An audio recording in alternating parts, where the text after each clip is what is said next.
A very good morning to all my dear students.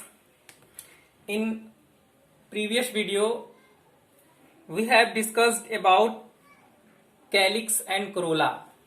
Calyx and corolla. We have discussed about calyx and corolla. But today, we will discuss about third volts androecium. What is androecium? This volts is androecium. This is the androecium.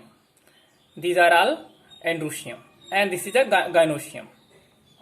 So today we will discuss about androecium. First of all, what is androecium? Androecium is the third volt of a flower. It is third volt of flower. First volt of flower is calyx, and second is corolla. Third is androecium. So today we will discuss about androecium. It consists of male reproductive organs. It is male reproductive organs. It is male reproductive organs called stamens. It is called stamens. This one is called stamen. Stamen. This one is called stamen. This is a stamen. Stamen. This is a stamen. This one is stamen. Now, their number varies from a few to many in different flower. Their number is vary from flower to flower. Each stamen has three parts: filament, connective, and anther. First of all, what is filament? You can see in this diagram, because here it is a very small, so we will try to.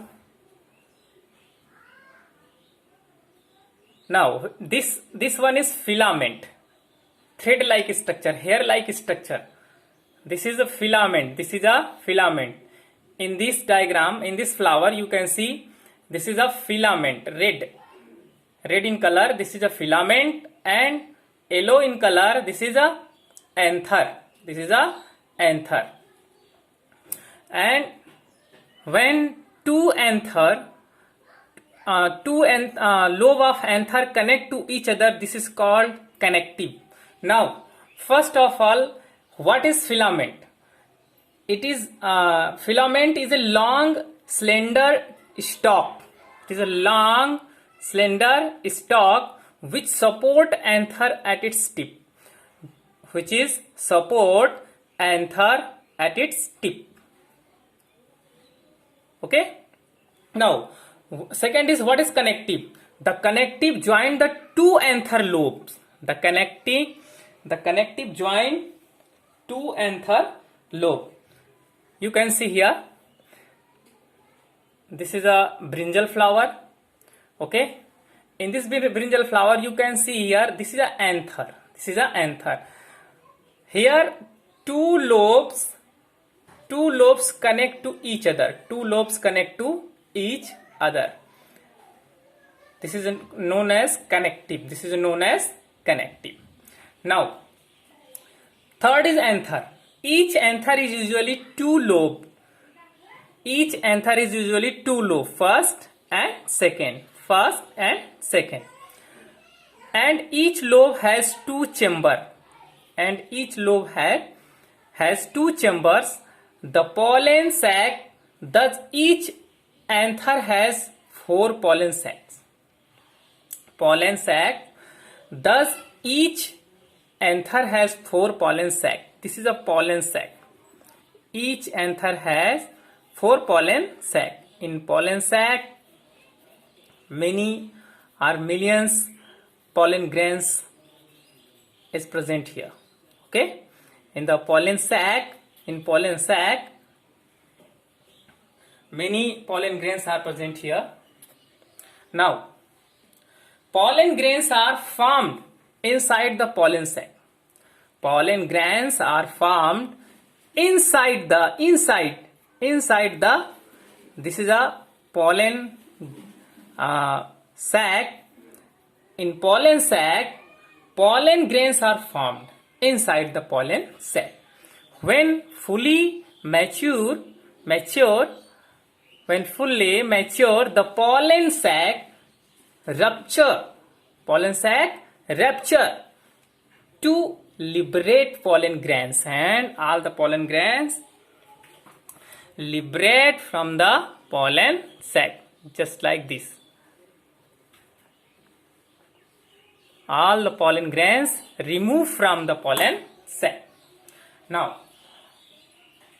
male gametes are produced in pollen grains. Here in pollen sac, male gametes in pollen grains, male gametes are produced in pollen grains. Function of pollen grains: in production of pollen grains, in function of inducium, in production of pollen grains, in supporting of anther, and in transfer of pollen grains. Now, various types of pollen grains here. These types of structure, these types of structure, and these types of structure. These are all the different types of structure of pollen grains here. Now, cohesion of stamens. There are many types of stamens, or 5 types of stamens. First is monoadelphous. What is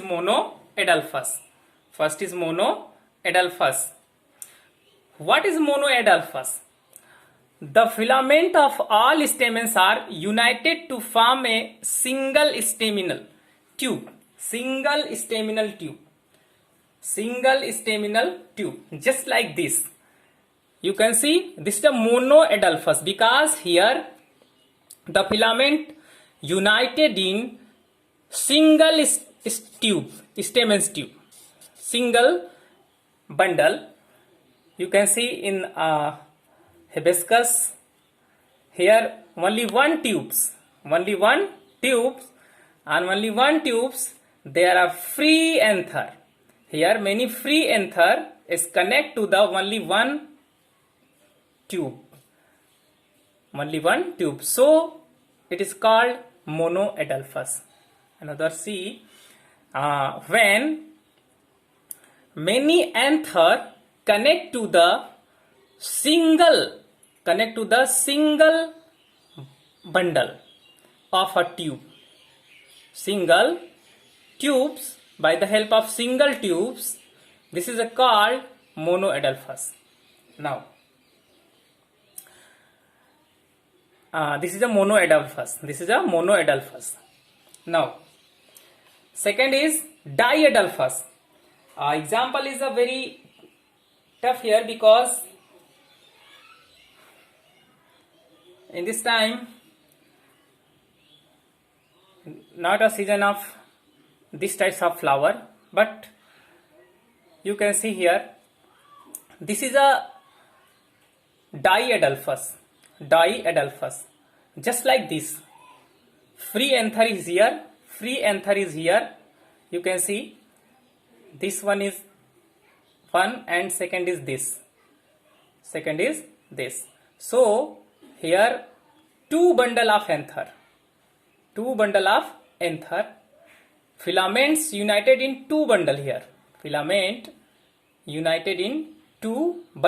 so this is called diadelphous. You can see in pea, in other plants also. Okay, this is a biadelphous, because the filaments united in two bundle. One bundle is this and one bundle is this. Now, the filaments are united to form many bundles, leaving the anther free. No, this one is diadelphous. The filament of stamens are united into two bundles, but the anther remain free. Here anther remains free, but bundle is two here. two bundle is here, so this is called diadelphous. So this is called diadelphous. Now third is polyadelphous. You can see here, you can see filaments united in two or more bundles. Here four bundles. Here four bundles. So this is called, but here anther is free. Free anther. Anther is free and its filament united in four bundle. Filament united in four bundles. So this is called polyadelphous. You can see it in cotton plants. I have no example of these types of stamens. The filaments are united to form many bundles, leaving the anther free. Anther free. Now syngenesious. This is a syngenesious anther. This is a syngenesious anther. You can see it. Syngenesious anther in sunflower. This is a sunflower. In sunflower, this is a syngenesious anther. It is a very small flower. This is a syngenesious anther. Syngenesious anther because its anther is united and free filament. And filament is free here. You can see another example. This one. Here anther is united and filament is free here. Yes, you can see filament is free from each other. Free from each other. So this is called, this types of anther is called syngenesious anther. The anther which filaments are free and anther is united. This is called, the filament are free but anther are united and form a bundle. These types of stamens are called syngenesious stamens. Now last one, synandrous. In this case, both anther and filament are fused all along their length. Just like this, you can see this example. You can see here. We are open it. You can see just like this. This is a filament and this is an anther. Both is connect to each other. Anther and filaments are fused. Anther and filaments are fused. So this is called synandrous stamens. So it is called synandrous types of stamens. This types of stamens is known as synandrous. So guys, here many types of stamens are founded. First is monoadelphous. In monoadelphous, one tubes, by the help of one tubes, many numbers of a lot of anther is connect to each other. In diadelphous, filaments united in two bundles and anther is free, just like this. And polyadelphous, here filaments united in four or more, but anther is free here. So this is called polyadelphous. Now fourth is anther is united and filament is free from each other. So this is called syngenesious. And here anther and filament both are united to each other. So this is called synandrous. Thank you guys. Very thank you. In next video we will discuss about gynoecium.